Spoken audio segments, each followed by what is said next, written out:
विद्यार्थी मित्रांनो, शिंदे ट्युटोरियल्समध्ये आपल्या सर्वांचं स्वागत आहे. आज आपण शिकणार आहे विभक्ती. विभक्ती म्हणजे काय?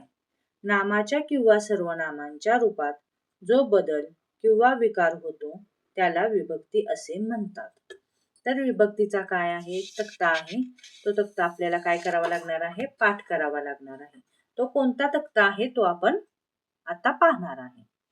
इथे विभक्तीचे प्रत्यय व कारकार्थ दिलेला आहे. प्रत्यय म्हणजे काय? तर वाक्याच्या शेवटी लागणाऱ्या शब्दाला प्रत्यय म्हणतात. तर आपण इथं पाहून घेऊया पहिल्यांदा विभक्ती. एकूण विभक्तीचे प्रकार आहेत 8. ते कोणते आहेत ते तुम्हाला मी सांगते. प्रथमा विभक्ती, द्वितीया विभक्ती, तृतीया विभक्ती, चतुर्थी विभक्ती, पंचमी विभक्ती, षष्ठी विभक्ती, सप्तमी विभक्ती आणि संबोधन विभक्ती. हे विभक्तीचे एकूण 8 प्रकार आहेत.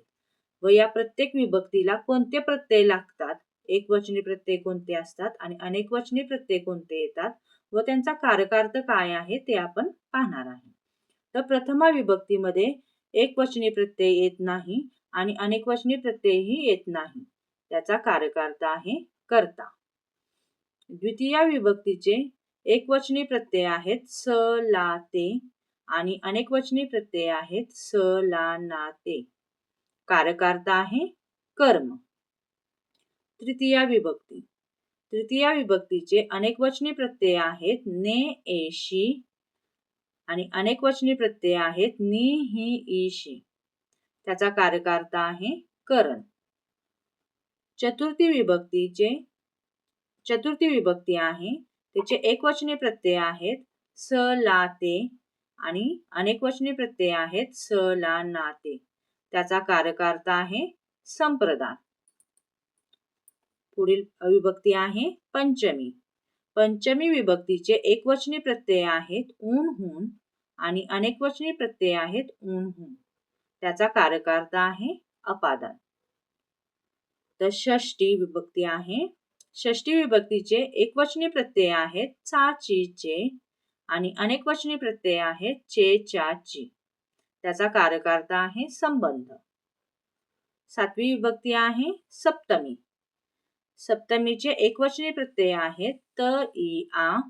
अनेकवचनी प्रत्यय त, ई, आ. कारकार्थ आहे अधिकरण. आणि आठवी विभक्ती आहे आपली संबोधन.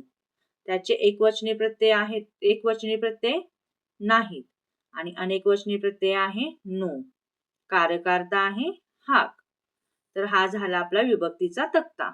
तर ह्या विभक्तीच्या तक्त्यावर तुम्हाला प्रश्न विचारले जातात. ते कसे आहेत ते मी तुम्हाला सांगते. कोणत्या विभक्तीला प्रत्यय लागत नाहीत? तर प्रथमा विभक्तीला प्रत्यय लागत नाहीत. कोणत्या दोन विभक्तीचे प्रत्यय समान आहेत? तर द्वितीया विभक्तीचे आणि चतुर्थी विभक्तीचे प्रत्यय काय आहेत? समान आहेत. अपादन कारकार्थ असणाऱ्या विभक्तीचे नाव काय आहे? तर अपादान कारकार्थ असणाऱ्या विभक्तीचं नाव आहे पंचमी विभक्ती.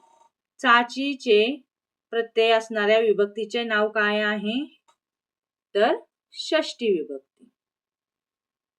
हाक कारकार्थ असणाऱ्या विभक्तीचं नाव काय आहे? तर संबोधन. हे झाले विभक्तीच्या तक्त्यावर विचारले जाणारे प्रश्न. पुढील प्रश्न विचारले जातात अजून यावरती. तर ते कोणते ते मी सांगते. अधोरेखित शब्दाचा प्रत्यय कोणत्या विभक्तीचा आहे ते ओळखा. आता इथं वाक्य दिलेले आहेत आणि शब्दाला अधोरेखित केलेला आहे. तर पाहूया. माणसानं इतरांचा द्वेष करू नये. तर माणसानं न हे कोणत्या विभक्तीचा प्रत्यय आहे? तर तृतीया विभक्तीचा प्रत्यय आहे. म्हणून इथे आपण लिहिणार आहे तृतीया विभक्ती. दुसरा प्रश्न आहे मुलांनो शिस्तीत चला. तर मुलांनो नो हे कोणत्या विभक्तीचा प्रत्यय आहे? तर संबोधन विभक्तीचा. म्हणून इथे आपण लिहिणार आहे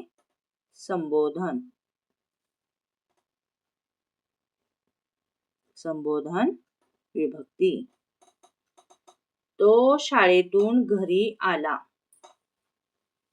आता इथे पहा, शाळेतून या शब्दाला अधोरेखित केलेलं आहे.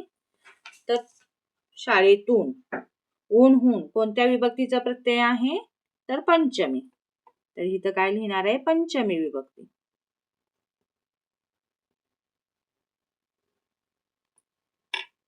राम पाणी आण. तर इथं अधोरेखित शब्द आहे राम. राम या शब्दाला प्रत्यय लागला आहे का? तर नाही. तर प्रत्यय न लागणारी विभक्ती कोणती आहे? आपली प्रथमा विभक्ती आहे. म्हणून इथे आपण लिहिणार आहे प्रथमा विभक्ती.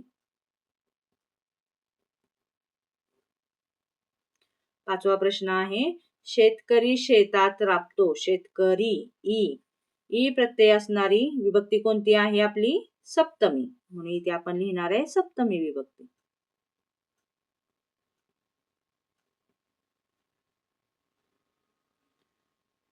आणि पुढील प्रश्न आहे, शिक्षकांचा त्याच्यावर विश्वास आहे. अधोरेखित शब्द आहे शिक्षकांचा. चा हे कोणत्या विभक्तीचे प्रत्यय आहेत?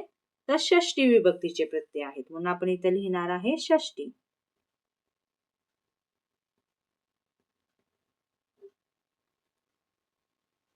जर हा विभक्तीचा तक्ता पाठ असेल तर आपण कोणताही प्रश्न विचारला तर इझिली सोडवू शकतो.